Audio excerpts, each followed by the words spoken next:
So here we are at the RTX show, and I'm here today to find out a little bit more about whether electric or hydrogen is going to be the future of HGV transport.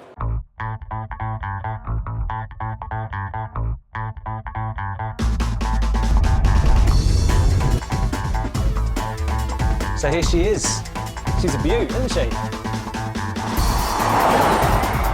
That is amazing.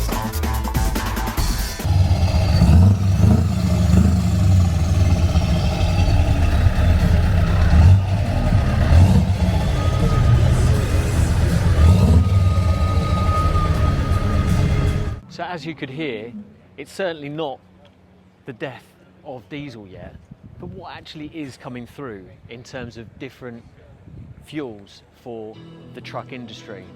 Today, we're going to find out more about what's happening with hydrogen and electric.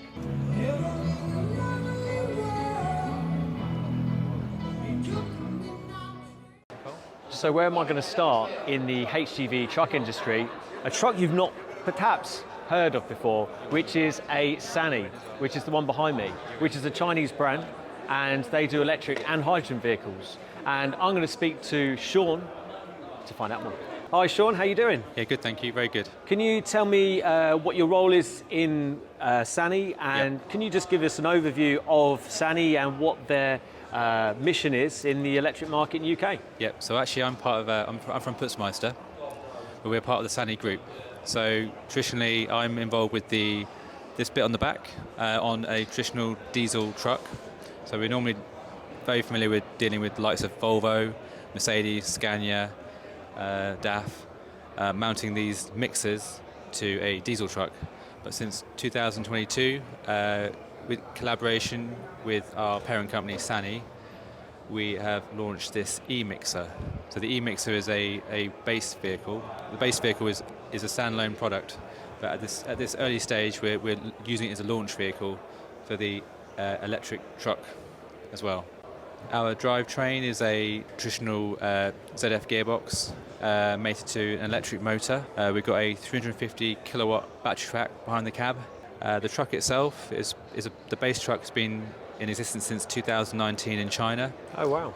It's also available in China as a diesel truck as well, and also a hybrid and also a hydrogen truck. Wow. And also in China, we have this truck, but also available as a battery swap truck. So the bit on the back can be changed by a Sany battery swap station. Yeah. Because Nicole, your colleague in the background, Yes. who we'll speak to in a second, in a minute, yeah. Can give us a bit more of an insight into what's happening in China, because obviously they tend to be leading the way in terms of technology these days. So where do you see the UK market being from an electric hydrogen split in sort of years to come? So hydrogen, we're not focused on hydrogen in the UK or European market for the Sany trucks over here. The market's too niche, I guess, and waiting for the market to mature first before we decide if we're going to enter it or not. So our main focus for now is going to be on the battery electric, and the electric trucks have been around since 2019, so not very long, but in that time we sold around 15,000 units. So again, in the scheme of things in China, that's small numbers, but I guess in our relative terms, it's quite a large number and quite a lot of experience now. Fantastic. Yeah. Super. Sean, thank you very much for taking us through that. I'll go and speak to Nicole and get an insight into the world of China's truck market. Thank you. Thank you. So we've got Nicole Tan, who's the key account manager for Sany e-trucks, and she's going to tell us a little bit more about the Chinese market, because the way I see it is China are leading the way in most things in terms of electrification. So I thought, let's speak to Nicole and she can give us an insight into what's happening. So Nicole, what's happening with electric trucks in China? I mean, what's the kind of mix between electric and hydrogen trucks on the road? I would say at the moment, all these OEMs, they are working hard to seize the opportunity and then search for clean solutions. Hydrogen is one of the technology paths, and battery is another direction. But we cannot predict which direction will dominate in the future. It's hard to tell. So at Sany Group, it would be better for us not to give up any type of chance or opportunity in the future. We need to get prepared for it. So absolutely, Nicole, you're absolutely right. And it'd be really nice to find out a little bit more what the split is in China at the moment between, and let's focus on hydrogen for a minute. So with hydrogen, we've got battery fuel cell, hydrogen fuel cell, sorry, and we've also got the internal combustion style. What's the kind of split in percentage terms, roughly, between those two hydrogen type of trucks? It's actually more based on the user cases. Yeah. For example, like the short-haul transportation, like our truck mixers, then it will be more like a battery fuel cell. Yeah. But for this long-haul distance transportation, then, for example, the heavy-duty trucks that transport steel or other heavy goods from long distance, then for them, hydrogen will be like the new trend. Yeah, and talking about electric trucks now, so we've obviously got the two types in China. You've got the battery swapping style trucks, and you've got the batteries that are static on the vehicle, not swappable. Can you tell me a bit about that market and what the differences and the use cases are for those, please? I think for the to compare these two different types, I think the market will be like split 50-50 because there are smaller construction companies and the ready-mix concrete suppliers. For them, if they are not operate in a very intensive user cases, then the fixed battery is more suitable for them. But for those companies like big construction companies, like work intensive construction site, then for them it would be better for them to shift the driver, but without shift the truck. So they will need the truck to work 24 hours a day maybe, then the battery swapping will be a better solution. They don't need the time to wait the battery to be charged. No, that's perfect. Thank you very much, Nicole. Absolute pleasure. Thank you very much for giving us that insight, and hopefully we'll talk to you soon. Thank you. Thank you.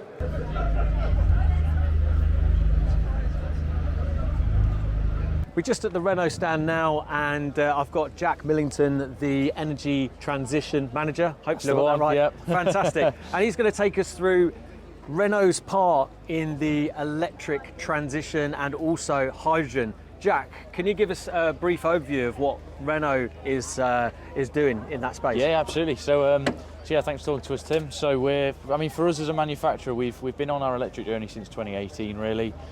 We started with, we're lucky we have an LCV product, so looking at the van side since 2018.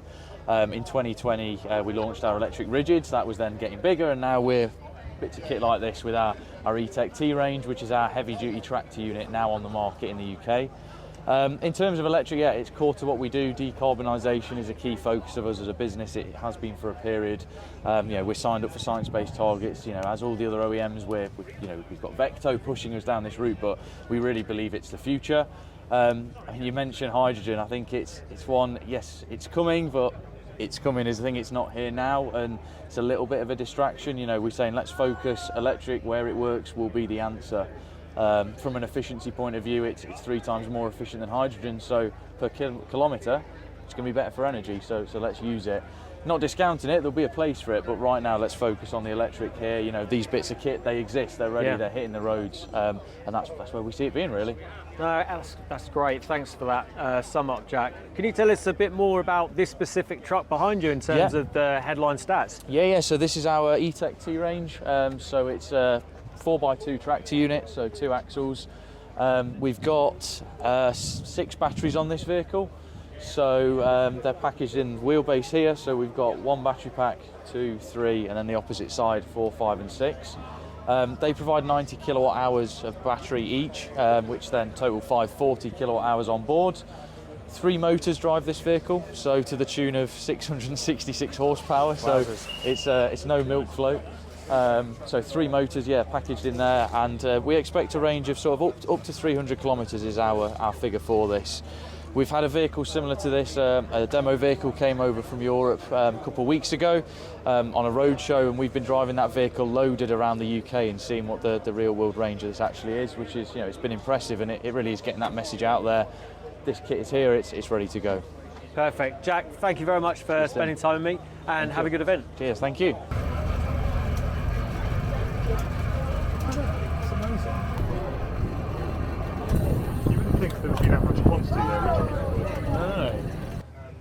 Here I am at the MAN truck stand, and I've got Nick here, and he's going to tell us a bit more about MAN's electric revolution, essentially. So Nick, can you tell us a bit about MAN and your role, please? Yes, absolutely, Tim. Good morning. My name is Nick Handy, and I'm Head of Product Management for MAN in the UK. And we're delighted to be here at the RTX this year. This is our second year being here. And it's our UK premiere of our new ETGX, which is right behind me here. It is, yeah, it looks fantastic. So, can you tell us a little bit about the truck and what is MAN's approach to the electric market?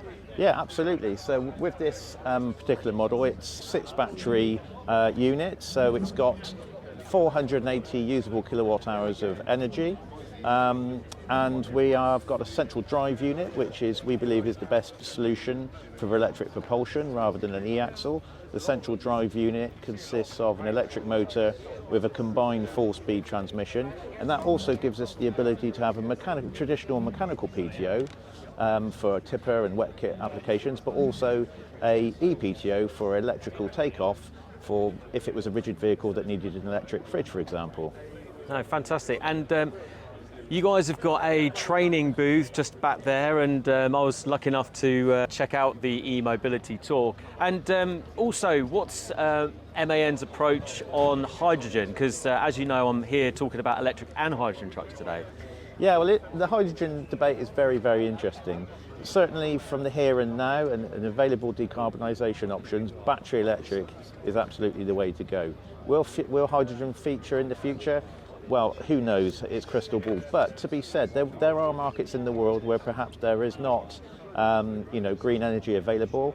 Through the outback of Australia, there's not going to be a charging network, so maybe hydrogen could be an option there. Yeah. Closer to home, we have a small series of 200 H2 ICE engines for the Nordic markets, again to see how that plays out. But yeah, there's no single bullet.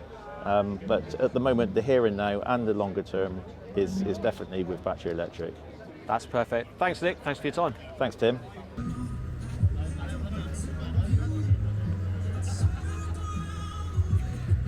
Right, we've got Ibrahim from Daimler Truck here. Can you tell us a bit about the electric and hydrogen strategy that Daimler are looking to introduce? So at Daimler Truck, our target by 2039 to only sell zero-emission vehicles. Now the question is, how are we going to do that?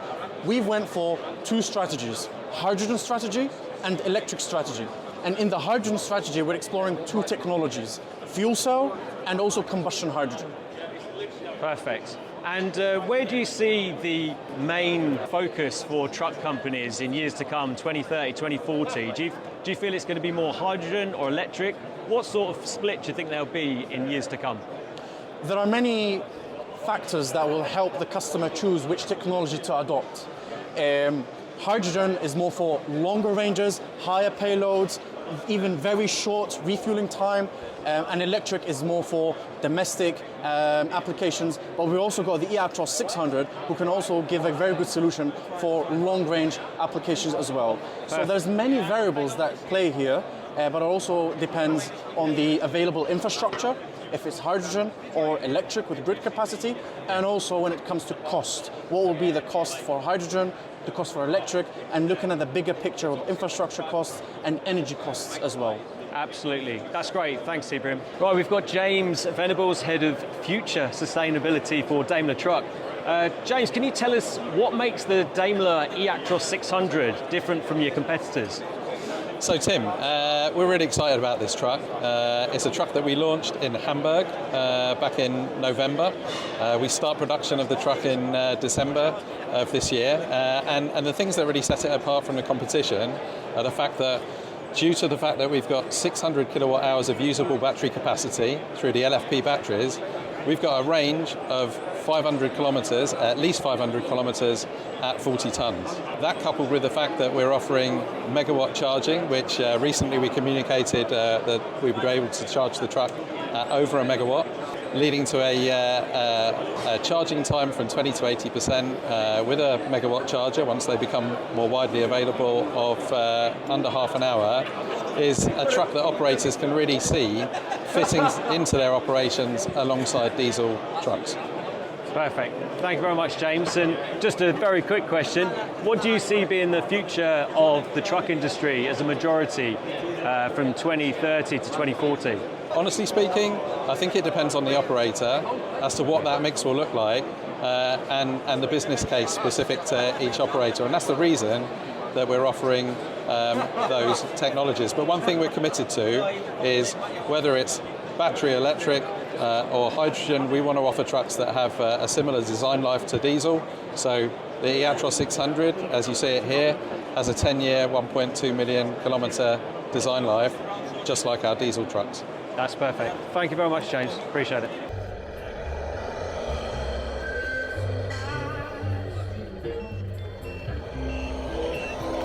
Whoa! Are you sure you want me to video this?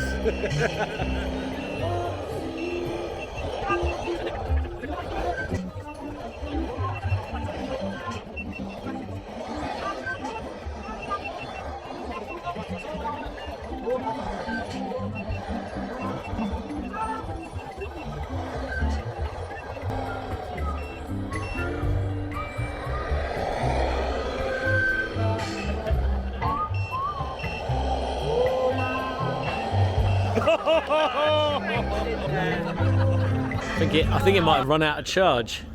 Has it run out of charge? No, it just stalled. I think it was out. What's the infrastructure like for the electric truck? Oh, we got loads. Yeah. Yeah. We've had to train them all in high voltage. Yeah. Which is new for some of the older guys, you know. But yeah, they're certified in high voltage. You know. Fantastic. So, Lovely. Yeah. And thanks for letting us completely no F it up. problem. Lovely. Yeah, take care. Right, we've got John McLeister, who is the Chief Commercial Officer for HVS, Hydrogen Vehicle Systems. John, can you tell us more about HVS? Yes, absolutely. I'd love to, Tim. HVS is a UK business formed in 2017, solely focused on hydrogen as a solution for the heavy goods vehicle segment. So the hardest segment to decarbonise is the challenge that we've duly accepted, and we are pleased to say that we have trucks now on the test track, and we are now looking at the next milestone, which is manufacturing. Excellent. And you brought one with you today. What's the kind of stats on this particular hydrogen truck? So basically, as I said, this is a 42-ton tractor unit. It's a 4-tank, so it carries around 50 kilos of hydrogen. It's a fuel cell electric vehicle, so it has fuel cell combined with high-density battery technology, which allows for a range of up to 700 kilometres and a pulling payload capacity of up to 42 tonne. So for us, that is a solution that allows the HGV, the haulage freight forwards, to not only look at a truck that is comparable to diesel, but allows them to go beyond parity potentially. So allows for that back-to-back operation, allows for a full 8 hours of driving, which is an average for a diesel truck. And so we believe this is truly a solution-based formula for that sector. And what's the roadmap in terms of the availability of a truck like this? So we launched this truck last year. Okay, the last 12 months has been extremely busy for HVS. Since then, we have built a further 2 prototypes, X 1.5, which was a dyno test vehicle to look at the characteristics around range, efficiency, power, etc. The X 2.0 is then on the track pulling a trailer with load to look at the power ratio, how do we optimize the vehicle, and we've since built a third prototype. So throughout 2024 we'll continue our product introduction process, our testing and developing. We'll continue to do that. We'll look at small series manufacturing in 2025, then scaling up in 2026. So really start of production late 25, early 26. Perfect. And as we know, the challenge with electric trucks is the infrastructure and the amount of power. I know that hydrogen infrastructure has got a long way to go. Are you guys getting involved in any projects to help customers with hydrogen refueling? Absolutely. At HVS, you may think that we are about truck manufacturing, truck design and so on, but we identify ourselves as a solutions-based business.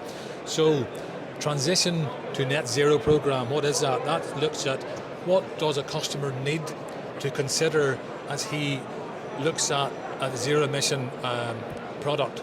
That includes refueling. Where are the refueling sites going to be? Who's going to own those sites? Where's the manufacturing going to be?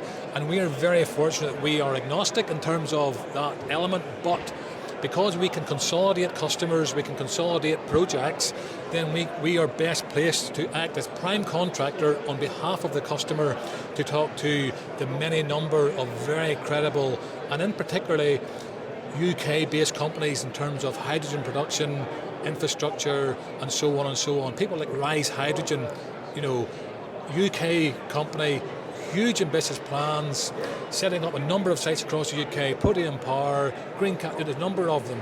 We're working with them all in a bid to pull together a package for the customer on behalf of the customer. Thank you very much. Oh, you haven't seen me here, all right. At Asbox Systems, just so you know. So we've got Josh Spencer from Ford and Slater DAF, who are the leading electric DAF vehicle HGV supplier in the UK. Josh, can you tell me a little bit about yourself and the transition that you're experiencing so far from diesel to electric? Yeah, sure, Tim. So as you rightly said there, Josh Spencer, I'm the EV lead for Ford and Slater DAF Limited. We're the largest privately owned DAF dealer group in the UK with 16 sites, and I lead our team of battery electric sales specialists for our group. We're putting in our 180 kilowatt chargers across the group, which will support our customers with these vehicles coming to market now. I'm stood in front of our latest DAF XB electric, so that's at 19 tonnes, and that is local and regional distribution type vehicles, and we are coming up with solutions for customers to be able to charge those out in the landscape of the East Midlands. Fantastic. And with regards to the mixture today at RTX, I see a few hydrogen vehicles. What's your thoughts around the future mix of electric versus hydrogen HGVs? I'm going to play the middle ground here, Tim, and I'm going to say that I'm really glad that the zero emission haulage and infrastructure demonstration over the next 5 years will be able to answer that question on UK PLC's behalf. Yeah. I'm at the moment product agnostic and technology agnostic, and what I want to do actually is those different technologies show their ability, show the uptime and the capabilities that they can offer to customers, and actually that will make a decision for them, really. Fantastic. What is DAF doing which is different, unique, and more exciting than all the other brands out there in the electric HGV market? We've got several elements, really. We're introducing our production processes into our line fit diesel range already, so these electric vehicles will be built at Leyland and Lancashire, alongside our diesel range on the same production line. We have that ability because of the great flexibility of products we already build there. That of course brings down cost of production and therefore the onward cost to consumer. So that's one really unique point. The other massive part about the product itself is that across the whole range of vehicles, we are lithium ferrophosphate powered. So we've got 90% state of charge windows, fastest speeds available for charging, and actually that fastest speed is maintained all the way up to percentages state of charge in the 90s. So on the smaller products like this, we're charging at 150 kilowatts DC, Nice. but again, right up to 95% plus. And then on the larger products, we're at 325 kilowatts, but again, it's that consistency of delivery of that charge that sets us apart from the competition. And what would you say is the biggest challenge for the future of electric HGVs? That's a really interesting question. I think there are several, of course, it's important to acknowledge those. First and foremost, really, is the legislative landscape for them. So at the moment, we have the axle capabilities to be able to run heavier than the 42 tons, which we can do. And actually, there are many European countries that already do that. So the right legislation changes to allow for payload parity with existing diesel products is going to be really important. Undoubtedly, of course, it's impossible to ignore the infrastructure challenges, but actually, again, the government's zero-emission haulage and infrastructure demonstration will absolutely support the steps to making that a reality. We also have a much smaller problem in that regard than the rest of the car industry. There are 41 million cars on the UK roads. There are only 450,000 trucks. And actually, all of those trucks go through a buying cycle. So in reality, by the time we get to 2035, for trucks of this size to be no longer available as diesel vehicles, and 2040 for articulated vehicles, we'll be in a much better place. And as I say, ZEHID really kicks that off and starts showing people what's possible and achievable, and actually how much value for money they can achieve in operating the vehicles. You mentioned ZEHID there. Can you tell me a little bit about ZEHID and what it's all about? Yeah, so ZEHID, mentioned before, zero emission haulage and infrastructure demonstration. It's government-funded project, those funds being funneled through Innovate UK. There are 4 consortiums involved in that project. So you've got eFreight 2030, you've got the Electric Freightway, and then you've got the Zen Freight 2, and you've also got the hydrogen project as well. So together, that project is worth around £200 million to UK PLC. The wider value, though, is that operators will fund those vehicles to the value of a diesel. The government funding is there to support the charging infrastructure rollout and the cost over and above diesel vehicles, and that really is to give operators who are willing to change their business models, essentially, the ability to be able to make this work from a total cost of ownership perspective from day one, and at the same time be able to show everyone that on a long-term basis, as costs improve, both of infrastructure installation and of the cost of the vehicles, then actually this can be, in many cases, better from a TCO perspective than for equivalent diesel vehicles. Those sets of consortiums will undoubtedly deliver superb data sets of information over the coming years, again, which UK PLC can make use of, learn from those, learn from the experience within those consortiums to inform their business decisions going forward. That's great. Thank you very much indeed, Josh. Appreciate it. Thanks, Tim. You can win one of these hats. Yeah. Okay, here we go. No. No. No. No.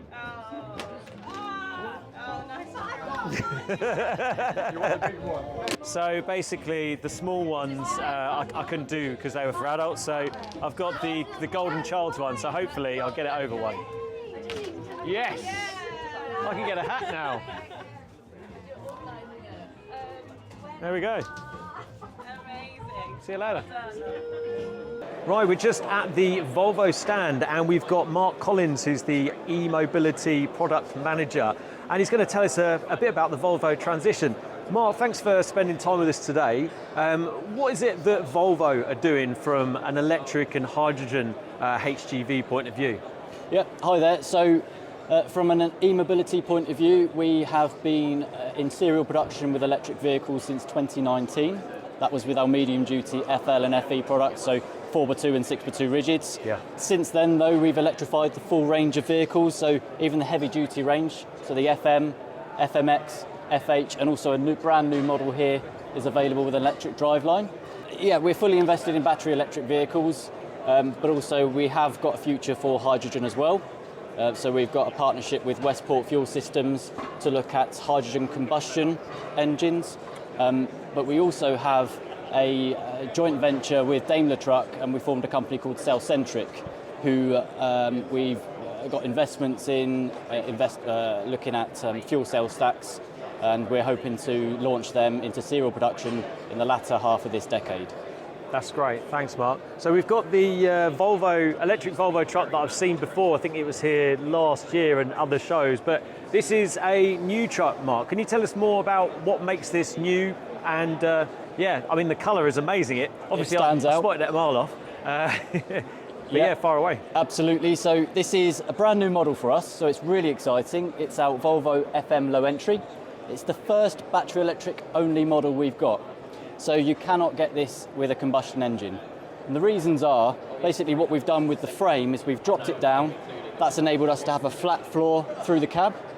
And with that flat floor, you physically can't get an engine in underneath. So it's battery electric only, which is really great news for us. And with a flat floor and great direct vision, for London's direct vision scheme, this is also rated at 5 stars. So it future-proofs the product from a safety point of view as well. It boasts other features too, such as an optional lower door passenger window for improved direct vision. We've got our brand new camera monitoring system up there at the top, so we can get rid of the mirror arms and again, improve direct vision. So we've got some monitor screens inside on the A-pillars. And if I just take you around the front, of course it boasts brand new LED lights with your daytime running light, obviously your high beams as well on there. And if you come around the side, I can talk to you a little bit about the battery setup. So on this vehicle, we've got 4 batteries, which has a total installed energy capacity of 360 kilowatt hours. In this particular setup, we've got a tipper grab, but that's not just limited to urban construction. We can have this as a refuse vehicle. We can have that as, flatbeds, standard tippers, mixers, just generally curtains, boxes for general distribution as well. So it's quite a versatile product with 3 power takeoff options as well. So one being a direct electric PTO, which may be ideal for low power applications like fridges. We can have a gearbox power takeoff, which is what we have here, and bodybuilders are familiar with using that today. So that's powering the crane and the tipping body. And we can also have a mechanical EPTO as well, which is in effect clutch independent. So if you need a power takeoff on the move, for example, a mixer, that's an absolutely ideal solution as well. And what's the maximum charge rate of this vehicle and the battery size usable? So in terms of charge rates, there's 2 options to charge the vehicle. One is AC, up to 43 kilowatts. So that may be around about 8 or 9 hours overnight charge, which is a cheaper alternative to DC. But DC can go up to 250 kilowatts. Okay. And that maybe will charge the vehicle up in, let's say, an hour and a half. In terms of usable battery capacity, so these are NCA lithium-ion batteries, and we can use around about 70% of that energy that's installed on the vehicle. So off the top of my head, around about 250 kilowatt hours. That's great. Mark, thank you very much for giving us an intro of what Volvo are doing and highlighting this wonderful new truck. Thanks again. Pleasure, thank you.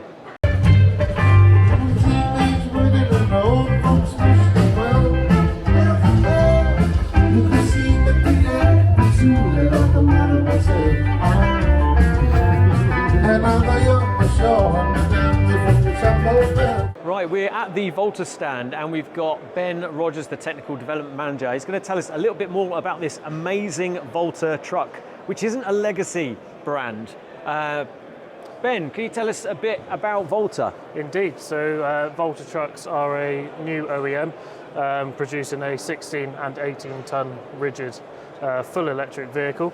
The one we're displaying today is a chassis cab 18 ton vehicle, and it's designed to operate with either a medium or long range. This is our long range variant, so we're getting about a 300 kilometre range out of these vehicles. And our design is a driver-centric design. Everything's designed around the driver. central driving position, which increases visibility for the driver. They've got a 220-degree eye visibility around the cab, and it's packed with technology, full of driver safety and driver comfort features. And yeah. And what are the key stats with regards to battery size, DC charge maximum? We've got a 220 kilowatt usable batteries on this one, and we can take up to 150 kilowatts of DC fast charging. Obviously, AC charging is also an option, so it's all down to the customer and their preferences and their needs. No, awesome. And I'm going to go to the front. You said that there was a certain... Well, the main difference I see is the look of this vehicle, the fact that it's centre for the driver position, and the vision as well. So what made them go down this route? Is it just the fact that, from a vision point of view, what other sort of design language is Volta all about? I mean, Volta's all about road safety and driver safety. So putting the driver in the middle, giving them equal visibility to the offside and the near side really was key when designing the vehicle. Also in the urban environment, when you're delivering loads with these lorries, you need to be able to access both sides easily, jumping out the near side, jumping out the offside. So I can just jump in this side? You can jump in and you can walk right through essentially to this side. And then back out the other end. That was really, really easy. In fact, it is actually really nice in here. This is some lights on. Amazing. Oh wow. Okay. There's so much space above me. So this is a really big cab for a day cab vehicle. So this is a truck that's designed to do a day's work. But you've got 2 passenger seats. You can stand up. Plenty of room. So yeah, I think this is probably one of the most unique vehicles on the market when it comes to the interior space and the layout. It's really, really interesting. Absolutely, and the low cab design gives us that ease of access. You don't need to climb a flight of stairs to access this vehicle. It's kind of Tesla-esque in terms of the their truck abroad. But no, Ben, thank you so much for giving us the lowdown on the vehicle. No, thank you. No problem at all. It's been such a busy day. I think I might have to have a lie down, and luckily the truck that I'm in right now, I won't say the brand because that would be unfair. It's all gone a bit dark, but I'm very comfortable. Amazing. I've got Hemel with me, who's head of communications from Scania, and just wanted to ask you, Hemel, what's Scania doing in the renewable HGV space in terms of getting closer to a net zero emissions? Well, that's a good question, Tim, and we've got you at the right time because this is our first electric tractor unit, right-hand drive unit in the UK. What makes it so special is that this is the first vehicle with our Norfolk batteries attached to it, which I'll talk about in a little bit. But just to give some headline figures about this truck, perfect. We have 2 variants. We have the 40R, which is with us today, which puts out about 540-ish horsepower. But there's also a 45 variant, which is about 600 horsepower. So that's all produced by the triple electric motor. That is regulated by a 6-speed automatic gearbox, which we call our E-machine, and that all powers through the axle as normal, as you would see with a diesel vehicle. What's special about this vehicle in particular is that we have a set of Norfolk batteries, so 624 kilowatt hours as gross. That equates to usable of about 468 kilowatt hours. What does that mean in actual range, which I know is obviously the question. So roughly we believe, or the way we're marketing it, is gross vehicle weight of about 40 tonnes. It will do about 350 kilometres, which is about 217 miles. However, having said that, we've done various tests, which I've been lucky enough to be part of. Awesome. We actually took this very truck from Norway to Sweden on a 600 kilometre journey at minus 27. Yeah, I did say minus 27. And on the second day, we drove from across Sweden, which was 300 kilometres at minus 5. And this truck had arrived back at our home base, Södertälje, with 25% of its charge still in place. So what we say is true in terms of our range, which is great. And the reason for that is the cells itself. So these battery cells are made by Northvolt and manufactured by Scania. Right. So we get the cells built by Northvolt, who are a green battery manufacturer. So all of their energy comes from green sources, so wind and solar and hydro, which I can show you over here actually. Oh yeah, that'd be great. So in here is the cells that have been packaged up into four battery packs ultimately. So what happens is we get the cells delivered to our facility in Södertälje.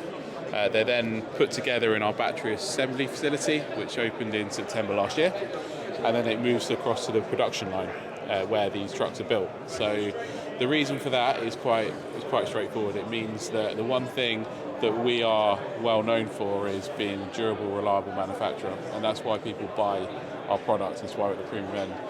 It means that we have control. So all of the thermal management, all of the battery management, everything is owned by Scania, so it means we're in control. But what that ultimately means is when it comes to fixing these battery packs, it means that we have the ability to know how they were put together, and our technicians across the world, including in the UK, are being trained to a level where they can actually go in and work inside these fly battery packs. So excellent. Pretty cool. Yeah, pretty cool stuff. No, definitely. What is Scania's role and view on hydrogen HGVs? It's a good question. At Scania, we've always said throughout this decarbonisation journey and change in general that there's no silver bullet answer to this conundrum. So while we have battery electric technology, because it is here and it is the most mature technology, we're not ruling anything out. So that goes for hydrogen as well.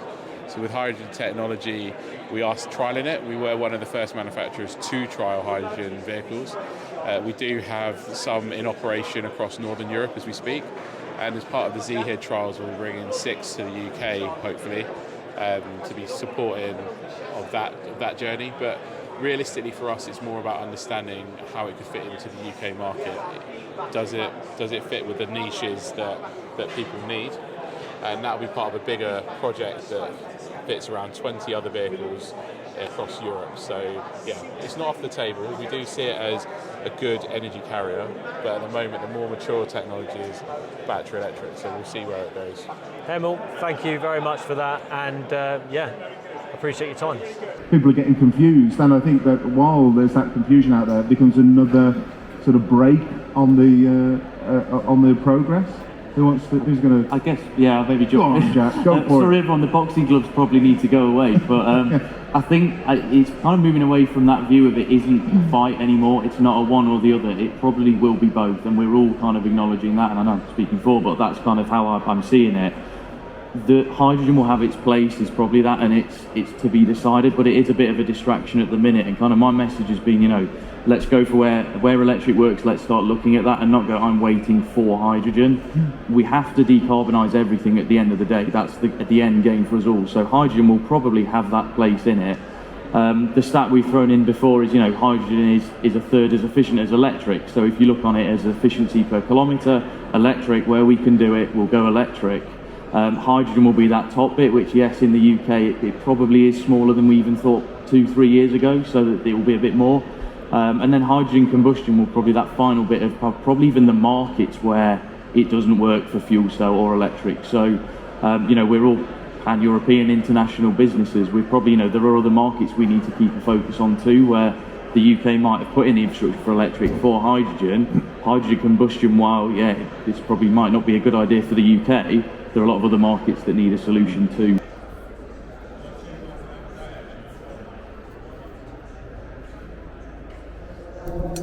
Right, we're just at the Ingenus stand, and we've got David Graham, who's head of engineering for Ingenus. He's going to tell us a little bit more about the hydrogen truck behind him. So, David, can you tell me a bit about how this truck fits into the landscape of HGVs in the UK? Yeah, so it's a hydrogen fuel cell truck. It's quite new to the UK. It's been tried and tested in Europe for years now. It must be decades of being used in hydrogen fuel cell vehicles on the continent. It is quite a new thing to the UK, but it's not really new technology. We understand, we appreciate there's a place for electric. It depends on application, it depends on range, it depends on duty cycle. But we also understand and appreciate electric can't do everything. So when that's the case, we have hydrogen fuel cell technology that can bridge that gap. Perfect. And in terms of the stats, I mean, what's the range of this thing when it's fully loaded and fully fueled? Sure. So this particular vehicle's got an 85 kilowatt hour battery where the engine would have been. Yep. We've got Whereabouts is the battery? Where the engine bay would have been underneath the cab. Okay. We've got an 85 kilowatt hour battery. We've got an onboard charger as well, so you can charge at 85 kilowatts. So that's 85 kilowatts of power. Or DC charging? Yes, DC and AC. It's got an AC onboard charger. Oh wow. And DC. So it's almost like a hybrid then, It is. I mean, I often explain this to customers, and for the first 2 years, we ran this as an electric vehicle. Right. So it's got an electric battery, an onboard charger, electric motor. We ran it as an electric vehicle to prove the electric architecture for the first 2 years. And then we bolted the hydrogen components on. Once we were confident on the electric architecture of the chassis. Brilliant. So we bolted the tanks on. We've got 4 tanks down there. Yep. Each one's 4.5 kilograms at 700 bar. Yep. We've got 3 fuel cells over here. And then we've got the cooling rig So those here. are fans up there, They are, yeah. Can we move round to the front? I've not actually shown anyone the front of this. It's obviously got South and City Birmingham College. What does that imply? No, that's it's a good story. We this truck we've sold to a local college in Birmingham. It's an academy, a partnership, South and City College, Birmingham. We provide the vehicles. These guys provide the training. So we all need the training. We all need the skill sets in years to come. The college does EV training to level 4 IMI. Nice. They're doing hydrogen training to level 3 IMI. They do ERTEX, they do HGV apprenticeships. So it's a joint venture, a training academy. A lot of our customers need to be upskilled, so we can point them to the college that we're working with. So it's a great relationship, it's a great story. Something we're really proud of. Well, David, I've learned a lot just giving us the detail of this HGV. So thank you very much for giving us the rundown. No problem, thank you. I thought I'd sum up my take on what I've learned today. Now, I might be at a slightly unfair advantage, and you could argue that I've got skin in the game. Now, obviously, I'm Chargeheads YouTuber, and my focus has been on electric. However, it is important to me that we reduce emissions. So hydrogen is also something that I'm interested in. However, I know that there's a lot of people in EV that worry about hydrogen. And let me just take you through that for a second.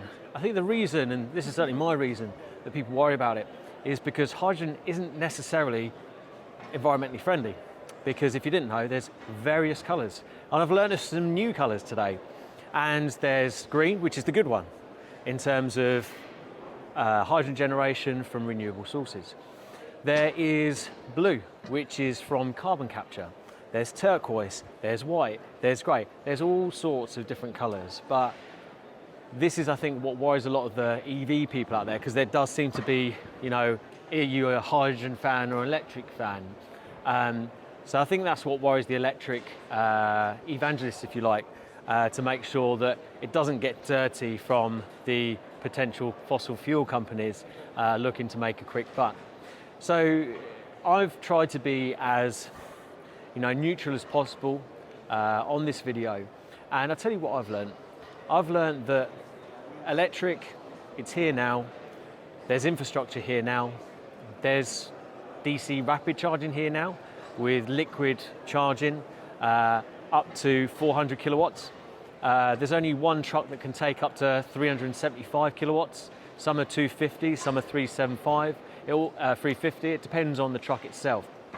However, electric truck is a use case for so many different businesses, and there are some savings to be made. And a lot of the OEM truck manufacturers will be able to take you through which use case is going to be good for your business.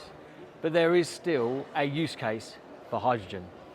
And this was displayed from talking to Nicole at Sany, because as you may know, China are well ahead when it comes to technology.